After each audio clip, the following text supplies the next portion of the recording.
Hello, everybody, and welcome to what is now episode 8 of Conversations on the Couch here at Empire. Those of you who have been watching these for a while will know that I do mention that the scale of funds that we manage here at Empire and the collective reach of the investment committee that we have at Empire Financial Group means that we have opportunities to access investment options that may not always be available to all advisors, or if they are, that we have the ability to access them at preferential rates.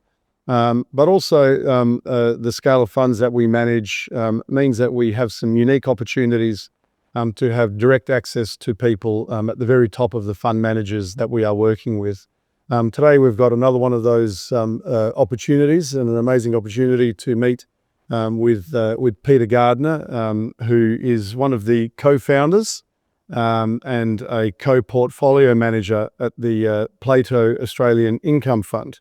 Plato is a specialist fund manager that's focused on delivering retirement income streams and after-tax income solutions, which is very important to those clients of ours who have transitioned from that period of building up their capital to now relying on those passive income streams, and the importance of having income coming out of their portfolios.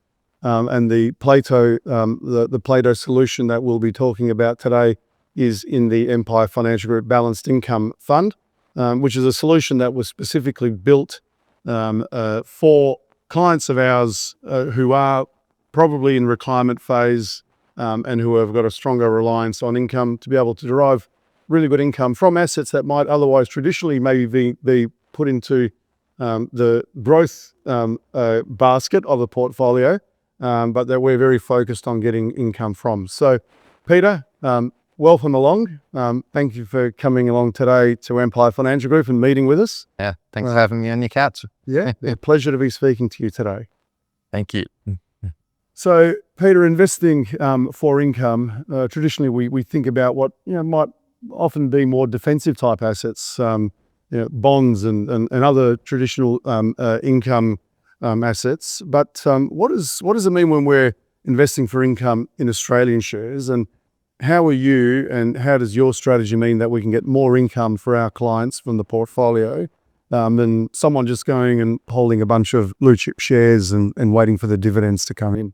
Yeah, I mean, the first thing I'd note about investing for income in equities is that we think when you get to that retirement phase, like I'll give you an example. Both my parents are retired actuaries, and they tell me that that when you have a couple that retires at 65, the average lifespan of the couple is another 28 years. So on average, one of the couple will live until they're 93.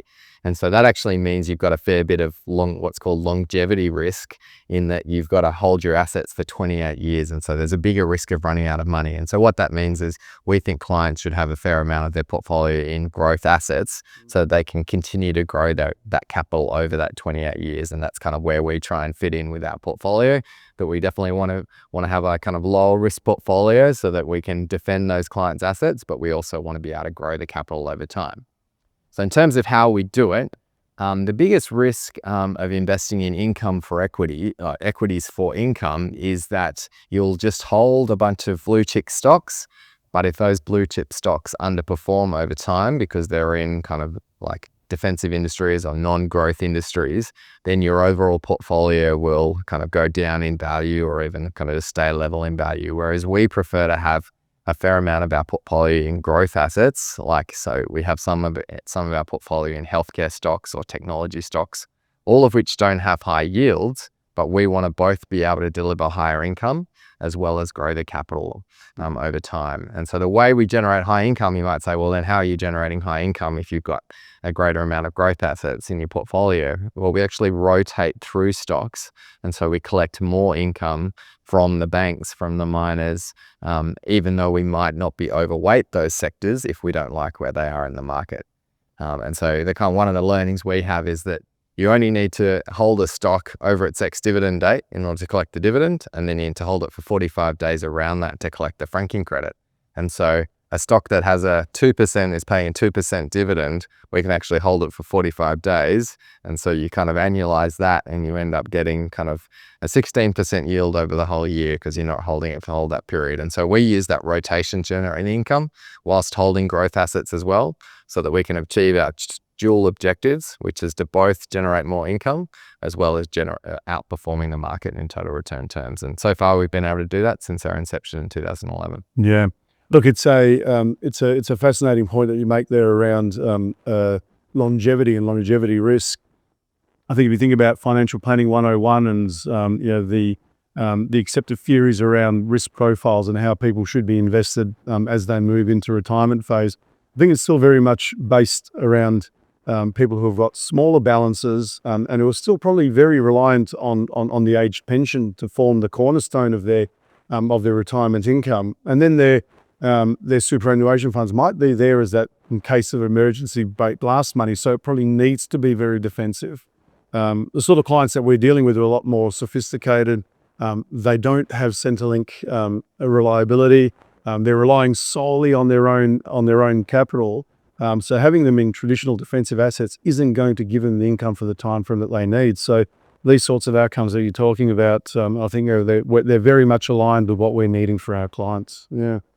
So typically we do think about capital growth and income as often being mutually exclusive. So you have to give up one in order for the other.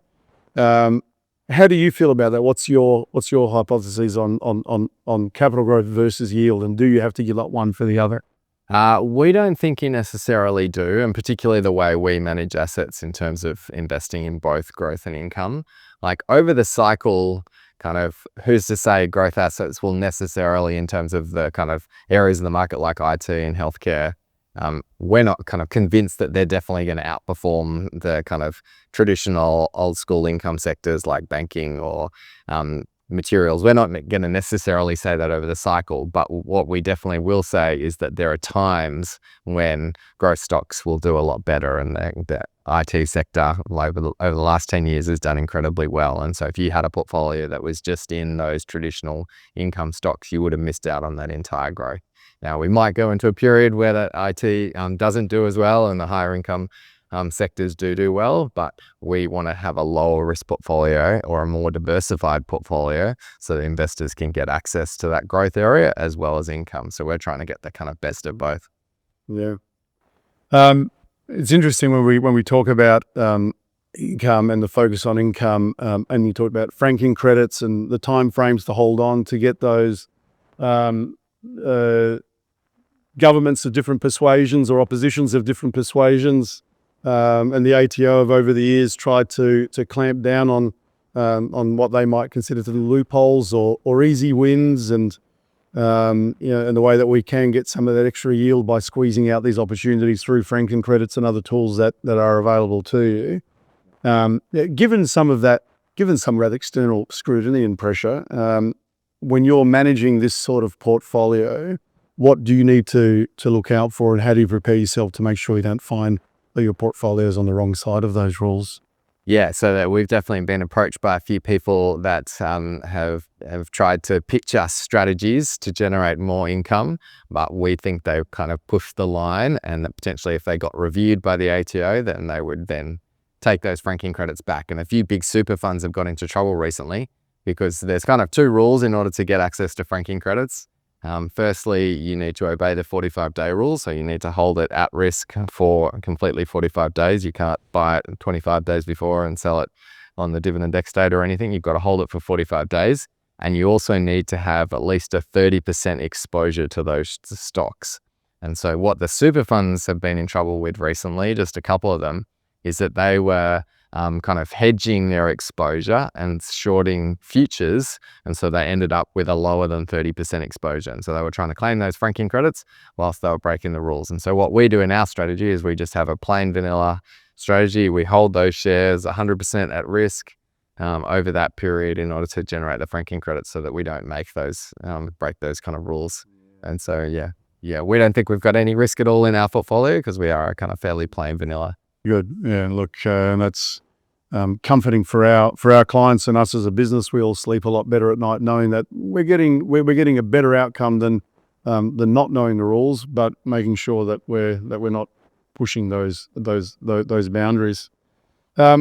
Peter, you were around right at the very beginning, co-founded Plato. It's been coming up to 20 years. Was it? Yeah, 19 years. 2016. An amazing journey, managing over $20 billion now. $1 billion for every year in business. It's pretty impressive. And you've been an income and after-tax investing specialist, all of that time and even longer than that. So to round off today's discussions, can you share with us what are your takeouts and what are your greatest lessons that you can share with us, our business, and with our audience? So the first one when you're investing in income is it's easy to look at a stock's historical yield. So look at how many dividends it's paid over the last 12 months, divide that by its share price, and look at a stock and go, wow, that's a fantastic yield stock. But there's dangers with doing that, because the easiest way for a stock to become a high yield stock is to pay a dividend last year and then its share price to drop. And so if a share price drops in half, then its yield effectively doubles. But there's a reason its share price is half. The market's not stupid. When the share price goes down, it's likely because the earnings prospects of the company have gone down, and therefore the dividends that they're likely to pay out have also dropped. And so those are the kind of companies that you need to be aware of. If it paid a high dividend, the share price has fallen, they're likely to cut that dividend going forward. And so, yeah, that's a big part of our process, is to try and avoid what we term those dividend traps. A little likely to cut their dividends and disappoint the market, and then you don't receive the dividend you wanted, and you also lose the capital.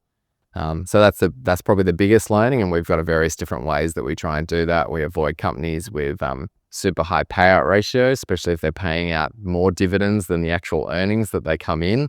That's a warning sign. You're looking for kind of stocks, whose earnings prospects are dropping over time. And you can also look out for stocks that are in really cyclical industries. So companies where when the cycle turns against them, so they might be commodity stocks as an example, when the commodity price falls, then it's likely those stocks will need to cut their dividends. And so those are all things that we kind of look out for day to day. The other area that we mainly use to control our risk is we've got what's called a red flags model, where we look at companies that have kind of suspicious accounting treatments. So these might be companies that are very aggressive with their accounting, or they might have poor governance. So the CEO has too much control. So if the CEO isn't the chairman, or they're on the remuneration committee and they have too much power in the business, then that's a red flag as well. We look for other signs like the CEO selling stock, or the CEO or CFO resigning. They're also red flags. And so when we add those together, we find if a stock has more than 8 red flags, they tend to underperform the market by about 20% over the next 12 months. And so we look to avoid those companies that we pick up as having a large number of red flags. And that's the power of that experience. And I think some of those very simple calculations, and we certainly have people come to us who like to do their own research or have built portfolio based on, I guess, what seems to make logical sense. Okay, well, this is what the payout is, this is what the share price is, this is what the yield's going to be, but they're not thinking about what that means behind the scenes and the impact that might have moving forward. So having professionals with that experience behind them and knowing what to look out for is very, very important. I mean, our team has we've got 15 people and we've got an average experience of over 20 years. So we've been doing this a fair while. Yeah. And hence why we have you in our portfolios. Thank you for all the good work that you're doing for our clients. For those of you who are watching, you might not be able to hear. We've got a fire alarm going on across the street. So we've managed to keep our concentration despite the ringing in the background. Hopefully you won't be able to hear it in this recording. But Peter, thank you very much once again for coming along. Thank you for coming to visit us here at Empire. If anybody has any further questions around this particular strategy from Plato or the wider Empire Financial Group portfolios, please get in touch. We'd love to discuss it further.